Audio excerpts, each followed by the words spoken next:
Star plus के सबसे मशहूर सीरियल्स में से एक सीरियल बहनें, जो कि 8 फरवरी 2010 को रिलीज़ हुआ था, उसके सबसे पहले एपिसोड में हम देखते हैं हर एक कैरेक्टर का इंट्रोडक्शन। यानी सबसे पहले इस एपिसोड में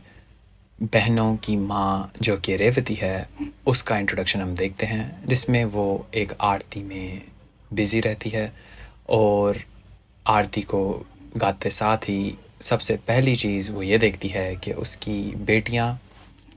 उसकी आंखों के सामने नहीं हैं। हम रेवती को इसलिए देखते हैं सबसे पहले क्योंकि वो इस शो के सबसे पहले एपिसोड्स का फोकस रहेगी, क्योंकि रेवती एक बहुत इम्पोर्टेंट कैरेक्टर है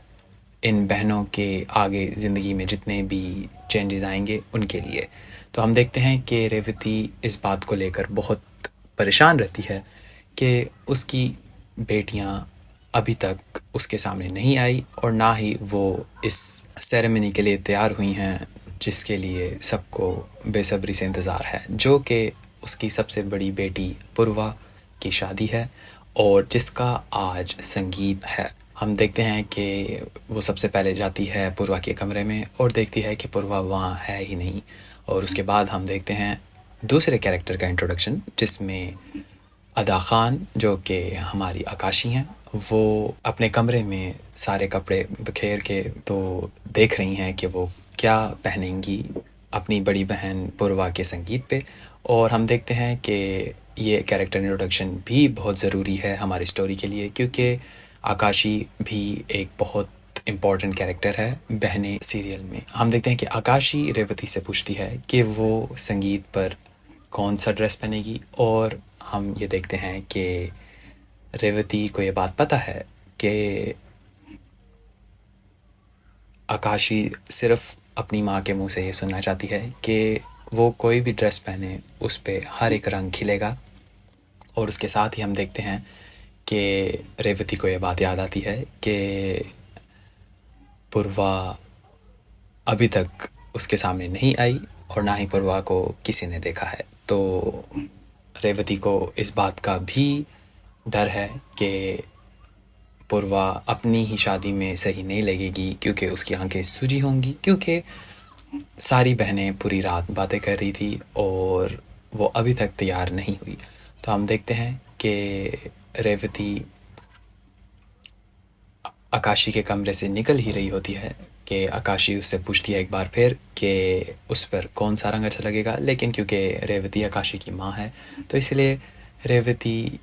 उसका उल्टा जवाब देती है और उसे कहती है कि उस पर दूसरा येलो ड्रेस अच्छा लगेगा, जो कि रेवती को पता है कि आकाशी की ये आदत है कि रेवती उसे जो भी चीज़ कहे आकाशी उसका उल्टा करेगी, और आकाशी उसका उल्टा ही करती है और दूसरे ड्रेस को पहनने के लिए रेवती को कहती है। उसके बाद हम देखते हैं कि आकाशी एक शीशा लेकर नीचे जा ही रही होती है सीढ़ियों से कि हमारा तीसरा कैरेक्टर इंट्रोडक्शन होता है, जो कि नीमा फुई हैं, जो कि इस शो में से सबसे इम्पोर्टेंट कैरेक्टर और इम्पोर्टेंट विलन हैं। और हम देखते हैं कि आकाशी जैसे ही नीचे जा रही होती है तो आकाशी और नीमा फुई की टक्कर हो जाती है, जिससे हम देखते हैं कि आकाशी का दुपट्टा उसके हाथ पर आ जाता है और रेवती इसको देखकर बहुत परेशान हो जाती है, क्योंकि नीमा फुई रेवती के आंखों में एक बहुत ख़तरनाक औरत है। और क्योंकि नीमा फुई काफ़ी सीरियस रहती है हर एक मामले में, इसलिए आकाशी और नीमा फुई की कभी भी नहीं लगती। तो इसलिए हम देखते हैं कि नीमा फुई सबसे पहली चीज़ करती है जो कि आकाशी को ढकना है, और आकाशी को कहती है कि आकाशी सिर्फ तभी अच्छी लग सकती है अगर आकाशी अपने आप को सीधा रखे। तो हम देखते हैं कि रेवती इस बात को सुनकर तो अपने आप को भी, अपने पल्लू को अपने ऊपर ओढ़ लेती है। और फिर हम देखते हैं कि आकाशी नीमा फुई को पलट कर जवाब देती है और उसे कहती है कि अगर हम अपने आप को ढकना ज़रूरी नहीं है, क्योंकि लोग सन बाथ लेते हैं जिसको सूर्य स्नान कहा जाता है। लेकिन फिर नीमा फुई कहती है कि उसको कोई भी अगर जवाब दे, उसको तीखी मिर्ची बर्दाश्त है, लेकिन उसे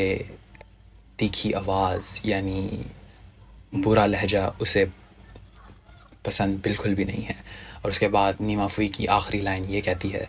कि कभी कभी रूप भी शराब बन जाता है, जो कि बहुत सही बात है नीमा फुई की। लेकिन हम देखें तो एक तरह से आकाशी भी सही है। और उसके बाद हम देखते हैं दूसरी तरफ कि हमारे अब हमारी लोकेशन चेंज हो चुकी है, जो कि संघवी फैमिली का घर है, जिसमें हम देखते हैं कि दो नौकर जो कि शास्त्री फैमिली से आए होते हैं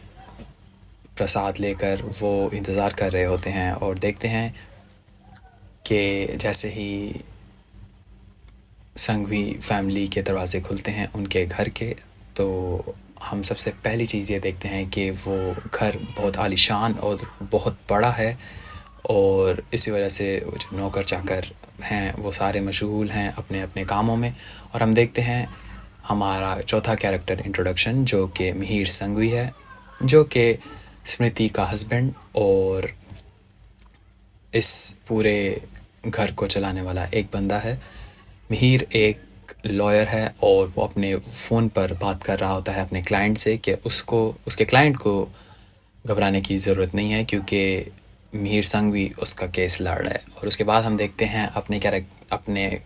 पांचवें कैरेक्टर का इंट्रोडक्शन, जो कि मिहिर की माँ है, जिसका नाम कामिनी है। और कामी संघवी आरती करते हुए आ रही होती है। और मिहिर उससे कहता है कि उसे ये बात नहीं पता, उसे नहीं समझ आ रही कि वो क्या सूट पहनकर पूर्वा के संगीत पर जाएगा। और कामिनी जलते हुए से ये कहती है कि वो कोई भी उसे सजेशन दे, पहनेगा तो मिहिर वही जो कि उसकी बीवी स्मृति चाहती है। और उसके बाद हम देखते हैं कि मिहिर स्मृति को आवाज़ लगाता है तैयार होने के लिए, लेकिन उसके बाद शलाका, जो कि मिहिर की बहन है और कामिनी की बेटी और स्मृति की ननद, घबराए हुए आती है बालकनी में और मिहिर को कहती है कि एक बार फिर से मिहिर स्मृति को दौरे पड़ रहे हैं। उसके बाद हम वापस बहनों के घर में आ जाते हैं, जहाँ पर आकाशी और रेवती उनकी सबसे छोटी बहन और बेटी को ढूंढ रहे होते हैं। और हम देखते हैं कि अनोखी, जो कि डांस कर रही है अपने ही घर की छत पर, इस तरह डांस में मशगूल रहती है कि उसे नहीं पता कि वो कहाँ जा रही है और डांस करते करते कहाँ ही चले जाती है। और हम देखते हैं कि आहिस्ता ही आहिस्ता अनोखी को ये बात नहीं पता होती कि वो छत की बिल्कुल एज पर, बिल्कुल आखिर में जाकर तो नाच रही है, यानी अपनी डांस प्रैक्टिस कर रही है। हम ये देखते हैं कि अपने मन में इतनी वो गुम हो जाती है डांस करते करते, क्योंकि अनोखी का ये डांस करना ही उसका हुनर है और उसका पैशन है। और उसे ये बात नहीं समझ आती कि वो डांस करते करते गिर भी सकती है। और उसके बाद हम देखते हैं कि अनोखी गिरने ही वाली होती है कि अनोखी के होश ठिकाने लग जाते हैं। और हम देखते हैं कि रेवती भी उसको आवाज़ लगाती है कि अनोखी गिरने वाली है। और फिर हम देखते हैं अपने कैरेक्टर का सातवां इंट्रोडक्शन। छठा इंट्रोडक्शन हमारी शलाका का था और सातवां इंट्रोडक्शन अनोखी का था। और हम देखते हैं कि रेवती इस बात को लेकर बहुत गुस्सा हो जाती है और अनोखी को सुनाने लगती है कि वो ये बात को नहीं देखती और डांस करते करते कहीं भी चले जाती है और अपनी जान का भी ध्यान नहीं रखती। और फिर हम देखते हैं कि आकाशी, क्योंकि एक अच्छी बहन है, अनोखी को डिफेंड कर रही होती है, अनोखी को बचा रही होती है उसकी माँ से, उसकी माँ की डांट से, क्योंकि इन बहनों में बहुत ज़्यादा प्यार है। और यही थीम, यही एक मेन टाइटल है पूरे के पूरे शो में, जो कि इन बहनों का आपस में प्यार है। और हम देखते हैं कि फिर आकाशी और अनोखी आपस में मजाक करते हुए कहते हैं कि अनोखी किसी ना किसी दिन डांस करते करते बहुत ऊपर चली जाएगी, जिसका मतलब होता तो ये है कि वो बहुत बड़ी स्टार बन जाएगी। और फिर हम देखते हैं कि रेवती को याद आता है कि वो इन कामों में तो भूल ही गई अनोखी को ढूंढते ढूंढते कि पूर्वा जिसका संगीत है वो ही अभी तक नहीं मिली। और हम देखते हैं कि इस सब में जब पूर्वा की याद आती है रेवती को, तो हम देखते हैं कि एक बंदा आवाज़ लगा रहा होता है जो कि दरवाज़े में बंद हो जाता है। और हम देखते हैं कि ये बहुत बड़ा फोरशैडो है, बहुत बड़ी फोरशैडोइंग है इस एपिसोड की, यानी आने वाले अगले कुछ एपिसोड्स की फोरशैडोइंग यही है, इस दरवाजे का बंद हो जाना। और हम देखते हैं कि पूर्वा रेवती एक गमले में से चाबी निकालती है, जिसकी फोरशैडोइंग हम फिर से देखते हैं नीमा फुई की आंखों से। और हम देखते हैं कि नीमा फुई ये बात को नोटिस करती है कि उस गमले में ही, उस वास में ही चाबी छुपाई हुई है।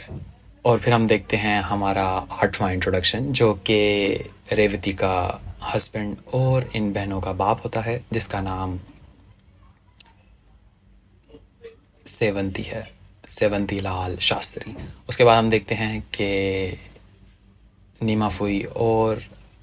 सेवंती दोनों पूर्वा को ढूंढ रहे होते हैं। और हम देखते हैं कि रेवती नीमा फुई से कहती है कि पूर्वा घर पर नहीं है, और रेवती को ही नहीं पता कि पूर्वा कहाँ गई है। और हम देखते हैं कि नीमा फुई इस बात को बहुत बुरा मानती है कि एक दुल्हन अपने ही संगीत के दिन घर में नहीं है। और वो कहती है कि जब एक वधू यानी दुल्हन अपने घर से निकलकर गली में निकलती है तो लोग क्या कहेंगे, इस बात का रेवती को अंदाज़ा है ही नहीं। और हम देखते हैं कि अब हमारा सबसे मेन कैरेक्टर इंट्रोडक्शन, जो कि 9वां कैरेक्टर इंट्रोडक्शन है, जिसमें पूर्वा भागते हुए जा रही होती है अपने घर में, और वो देखती है। और फिर हम देखते हैं पूर्वा को सीढ़ियाँ चढ़ते हुए, और उसके साथ ही सामने से एक नौकर टोकरी में फूल ला रहा होता है, जिसमें हम देखते हैं कि वो फूल वो इन 3 बहनों पर गिरा देता है। और हम देखते हैं कि ये एक बहुत ही अच्छा सीन है, क्योंकि इसमें तीनों बहनें हंस रही होती हैं और वो एक दूसरे से मजाक कर रही होती हैं कि धमाकेदार एंट्री मारना तो आकाशी का काम है, लेकिन क्योंकि आज पूर्वा की शादी है तो इसलिए ये हक पूर्वा का है। लेकिन हम देखते हैं कि इसी के साथ उनकी ये हंसी ख़त्म हो जाती है जब वो देखते हैं कि उनका बाप सेवंती लाल गुस्से में है और पूरे घर में चीखना शुरू कर देता है कि पूर्वा कहाँ गई थी। और उसके बाद पूर्वा उसे कहती है कि वो अपना लॉकेट बनवाने गई थी, जिससे सेवंती लाल अभी भी अपने लॉकेट जिस पे सेवंती लाल कहता है कि पूर्वा के पास और भी बहुत सारे दागीने हैं, लेकिन पूर्वा उसे कहती है कि उसके पास इस जैसा दागीना नहीं है जिसमें उसकी माँ और उसके बाप की तस्वीर है। और इसको देखते साथ ही दोनों सेवंती लाल और रेवती इमोशनल हो जाते हैं ये देख के कि पूर्वा अपने माँ बाप को अपने साथ लेकर जाएगी इस लॉकेट में। तो हम देखते हैं कि रेवती की आंखों में आंसू आ जाते हैं और उसे अपनी ही विदाई याद आ जाती है कि जब रेवती की शादी हुई थी तो बिल्कुल इसी तरह रेवती ने अपने माँ बाप की तस्वीर एक लॉकेट में लगा के तो अपने साथ लाई थी, जो कि उसने अपनी साथ अपनी ज़िंदगी भर रखी थी। और हम देखते हैं कि रेवती बहुत ही दुखी होकर कहती है, आंखों में आंसू लाते हुए कहती है कि बेटियां कहीं भी चल जाएं, उनका मायका कभी नहीं छूटता। और हम देखते हैं कि सेवंती लाल भी इस बात पर काफ़ी दुखी है कि उसकी अब दूसरी बेटी की शादी होने वाली है, और अपनी बेटियों को एक नसीहत देता है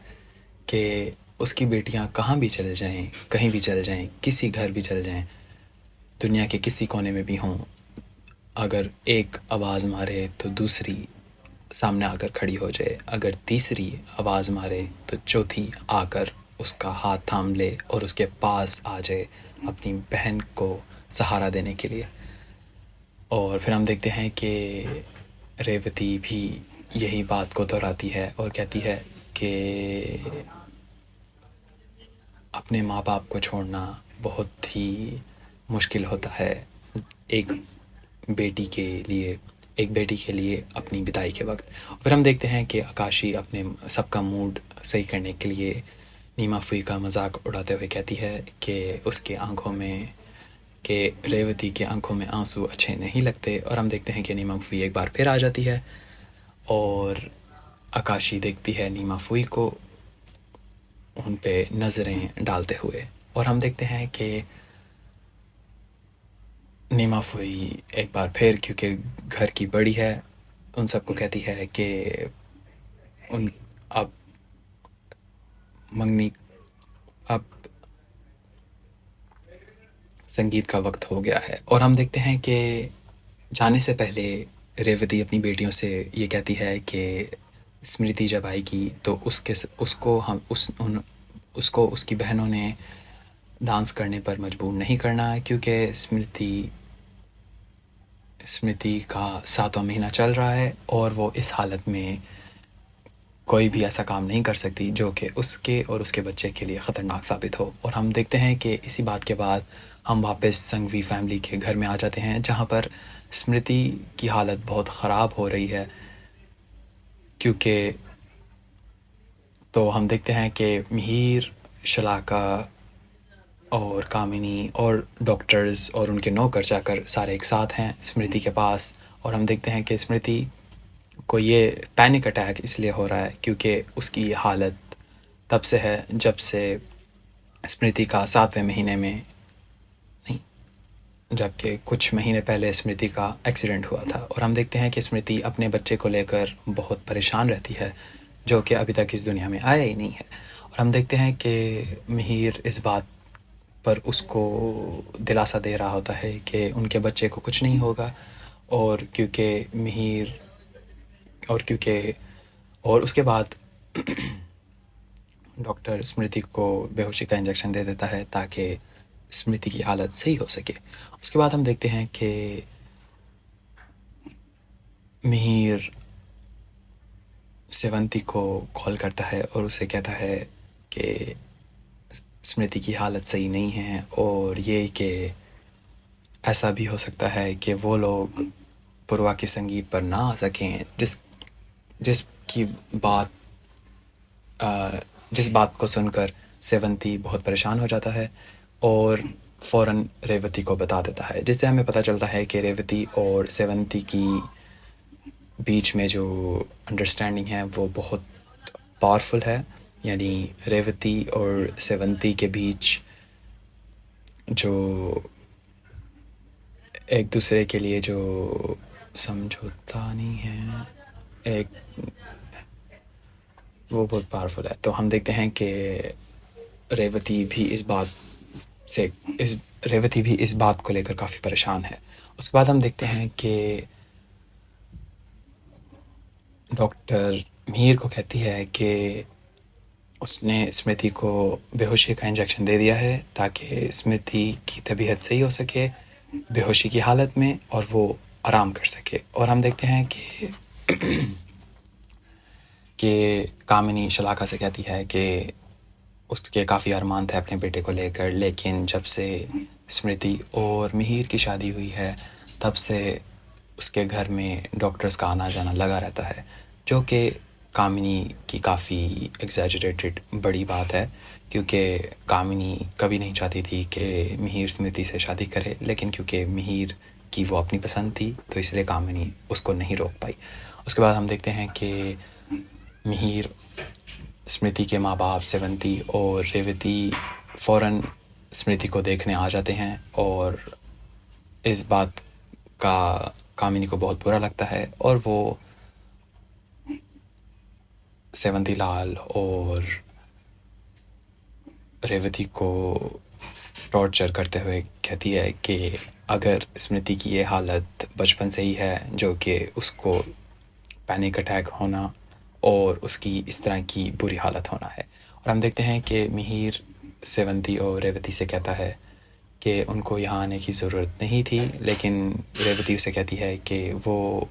स्मृति उनकी बेटी है और उनके लिए एक और माँ बाप का अपनी बेटी के लिए अपनी बेटी को देखना बहुत ज़रूरी होता है, फिर चाहे वो किसी भी हालत में क्यों ना हो। और फिर हम देखते हैं कि मिहिर स्मृति के माँ पापा से कहता है कि वो पूर्वा की शादी की तैयारियों में जाकर उसकी शादी की तैयारी देखें, और ये कि स्मृति का ख्याल मिहिर रख लेगा। इसी वजह से सेवंती और रेवती वहाँ से चले जाते हैं और हम देखते हैं कि वापस सेवंती लाल और रेवती आपस में बात कर रहे होते हैं, जिसको नीमा फुई देखती है और उसके दिमाग में काफ़ी ख्याल आ रहे होते हैं कि सेवंती और रेवती किस बारे में बात कर रहे हैं। और फिर हम देखते हैं कि तीनों बहनें पार्लर के लिए जा ही रही होती हैं कि नीमा फुई आके उनको कहती है कि अब पूर्वा वहाँ से उनके घर से नहीं जा सकती क्योंकि उसके हाथ पर एक दागिना लग चुका है, एक रक्षा पोटली लग चुकी है। और फिर हम देखते हैं कि सेवंती और रेवती नीमा फुई को समझाते हुए कहते हैं कि पूर्वा का संगीत है तो उनको तैयार होने के लिए पार्लर तो जाना ही पड़ेगा, जिस पे नीमा फुई ना हाँ कहती है ना कहती है और वहाँ से चले जाती है। तो इसीलिए तीनों बहनें सेवंती से इजाज़त लेकर पार्लर की तरफ चले जाती हैं। उसके बाद हम देखते हैं कि सेवंती और रेवती आपस में बैठकर ये बात कर रहे होते हैं कि उनकी बहनें इतनी जल्दी बड़ी हो गई हैं और उनको इस बात का पता ही नहीं चला, क्योंकि बच्चे कब बड़े हो जाते हैं माँ बाप को भी नहीं पता लग पाता क्योंकि बच्चे बहुत जल्दी बड़े हो जाते हैं। उसके बाद हम देखते हैं कि रेवती अपने और सेवंती के कमरे में आकर कुछ ढूंढ रही होती है। जैसे ही उसको एक चिंगारी निकलने की आवाज़ आती है और हम देखते हैं कि एक जो सर्किट है उसमें से एक चिंगारी और धुआं निकल रहा होता है। और उसके बाद हम देखते हैं कि वो एक ही दफ़ा ही नहीं बल्कि बार बार निकल रहा होता है, लेकिन इस बात का ख्याल रेवती को नहीं होता और इसी पर हमारा एपिसोड एंड हो जाता है। अब देखेंगे हम कि आगे क्या होता है आने वाले एपिसोड 2 में। अभी के लिए एपिसोड 1, जिसमें हमने अपना रिव्यू दिया कि इस एपिसोड में क्या होता है, इसका हमें इस बात का नहीं पता कि अभी तक स्टार प्लस में एपिसोड्स क्यों नहीं अपलोड हो रहे, जबकि उनके पास ये सारे एपिसोड्स अवेलेबल हैं। तब तक हम खुद इन एपिसोड्स को दिखाएंगे और इन एपिसोड्स का रिव्यू आपको देते रहेंगे, ताकि आप एक बार फिर अपने मशहूर और सबसे पसंदीदा टीवी सीरियल बहनें को देख सकें और एक बार फिर इसकी स्टोरी लाइन और इनके एपिसोड्स जान सकें।